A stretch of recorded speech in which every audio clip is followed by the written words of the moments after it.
कुछ ही दिन पहले हमने दो वीडियो बनाई थी। एक तो थी एसएससी सीएचटी 2024 की टेंटेटिव वैकेंसीज पे, और दूसरी वीडियो जो थी वो थी पेपर वन की कट ऑफ के बारे में।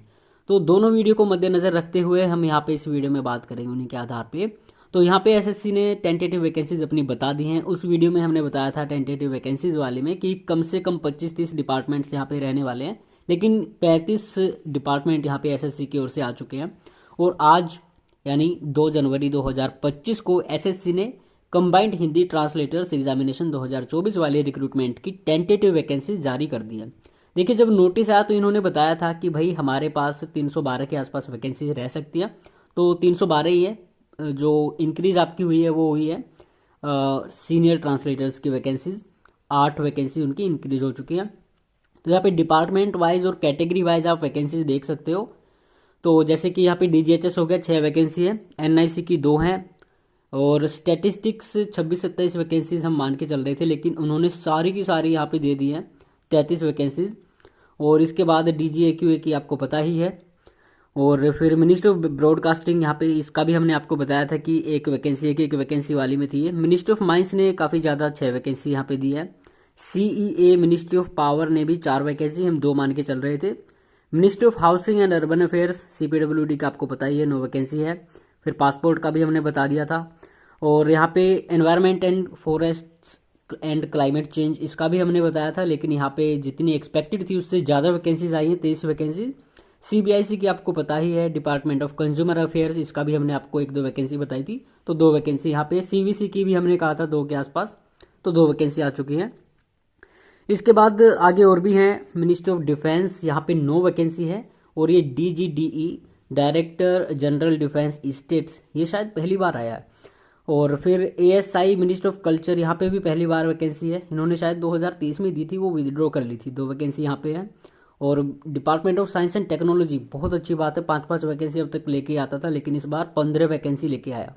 ब्रोक आपको पता है। उसके बाद ministry of agriculture and farmers welfare, ठीक है, इनकी 6 वैकेंसी हैं। और फिशरीज़ की अलग से वैकेंसी आई है, यहाँ पे 1 वैकेंसी। सीजीडीए ने भी 17 वैकेंसी दे दी, सही है। उसके बाद कैट 2-3 वैकेंसी हमेशा देता रहता है। फिर आपका आता है department of atomic energy, 6 vacancy लेके आया है। आईएमडी की पता ही है, 6 वैकेंसी है। मिनिस्ट्री ऑफ अर्थ साइंसेज यहाँ पे है। और सीबीडीटी का भी पता है। कैग में मान रहे थे 20-25 वैकेंसी, लेकिन 12 वैकेंसी कम दी है। और आगे आता है directorate general of shipping, ministry of ports shipping and waterways, इनकी 2 वैकेंसी है। और फिर आपको राजभाषा विभाग का पता है। उसके बाद आईएचक्यू नेवी ने 6 वैकेंसी दी है जूनियर ट्रांसलेटर की। एएफएचक्यू ने 9 वैकेंसी दी हैं, इनका भी हमें मिल चुका था। एक ये स्टेट वाइज तो इन्होंने बताई नहीं थी। इसके बाद आते हैं फिर directorate general light house light ships, इसका भी हमने टेंटेटिव वैकेंसीज वाले, अगर आपने वीडियो नहीं देखी तो देख सकते हो। वहाँ पे हमने सारे डिपार्टमेंट्स बताए थे, लेकिन यहाँ पे और भी बढ़ के आए हैं डिपार्टमेंट। तो 4 वैकेंसी इनकी हैं। इसके बाद जल शक्ति में 1 है, 2 वैकेंसी 1-2 मान रहे थे। और ministry of home affairs registrar general, यानी कि ये सेंसस वाला डिपार्टमेंट होता है, इनकी 3 वैकेंसी है। उसके बाद ईडी की भी 3 वैकेंसी है यहाँ पे।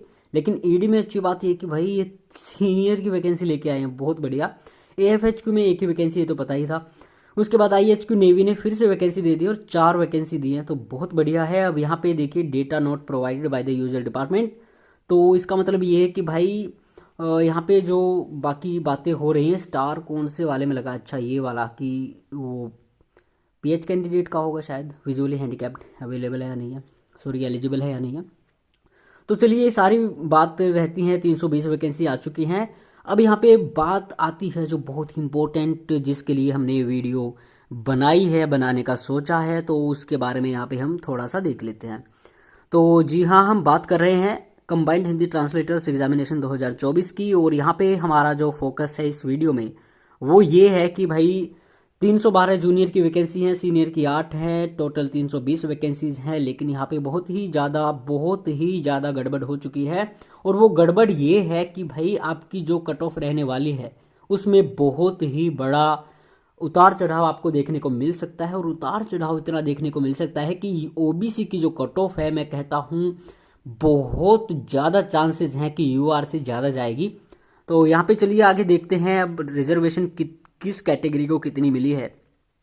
यूआर की बात करें, देखो भाई यूआर के पास 35.50% रिजर्वेशन है, लेकिन यहाँ पे इनको 177 वैकेंसीज मिली है, लेकिन रिजर्वेशन के हिसाब से इनको केवल 113 या 114 वैकेंसी मिलनी चाहिए थी। उस हिसाब से अब इनका जो रिजर्वेशन है सीधा सीधा 20% बढ़ चुका है। 55.31% इनको मिली है यहाँ पे रिजर्वेशन। आप मान सकते हो, सोच सकते हो, आप देख सकते हैं 35 से सीधा 55, मतलब 20% ज़्यादा वैकेंसीज इनके पास आई हैं। कमाल की बात है। अगर एप्लीकेंट्स देखेंगे, नो डाउट ओबीसी में ज़्यादा रहने वाले हैं।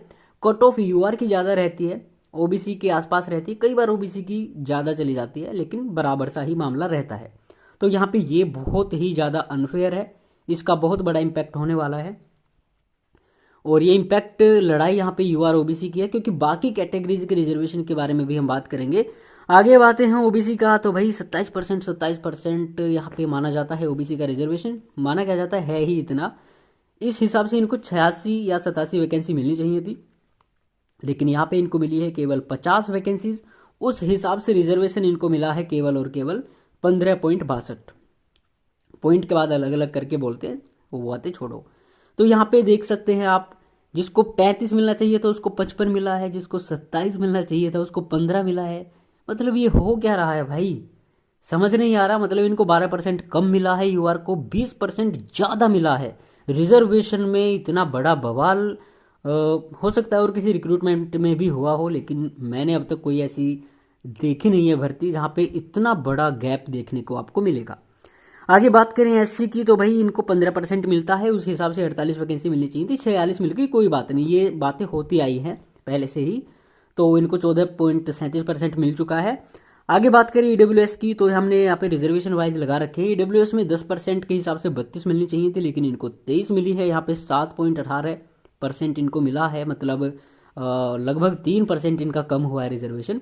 ओबीसी के साथ भी पहले कई बार ऐसा हो चुका है कि एक दो बार तो शायद इनको 28 मिला है, नहीं तो 25, 26, 24, 27 ऐसा कुछ मिलता रहता है।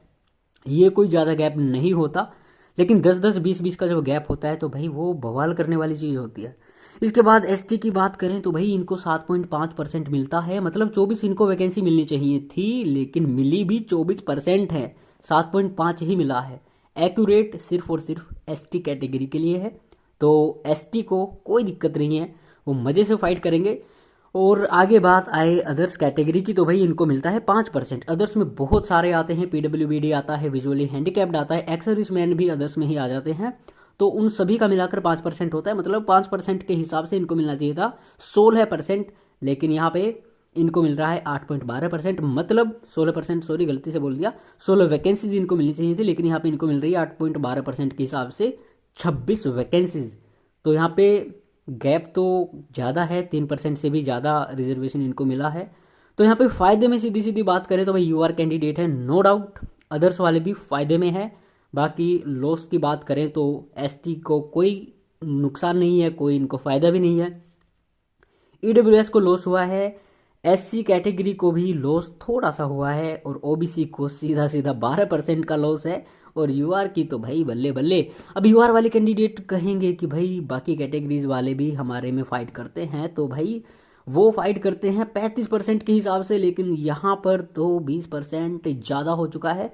तो इसका क्या समाधान होगा कुछ कह नहीं सकते।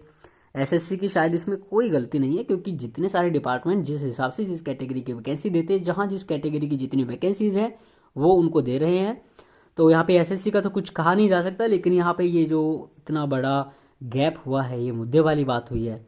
तो इसमें आप देख सकते हैं कि पेपर 1 की जो कट ऑफ जाने वाली है वो अनएक्सपेक्टेड होने वाली है अब, और अब कुछ कहा नहीं जा सकता कि किस कैटेगरी की कितनी कट ऑफ रहेगी, क्योंकि लास्ट टाइम जो हमने एक्सपेक्टेड कट ऑफ आपको बताई थी वो उसी हिसाब से बताई थी कि भाई जो अब तक होता आया है, एवरेज जो होता आया है वही होता रहेगा।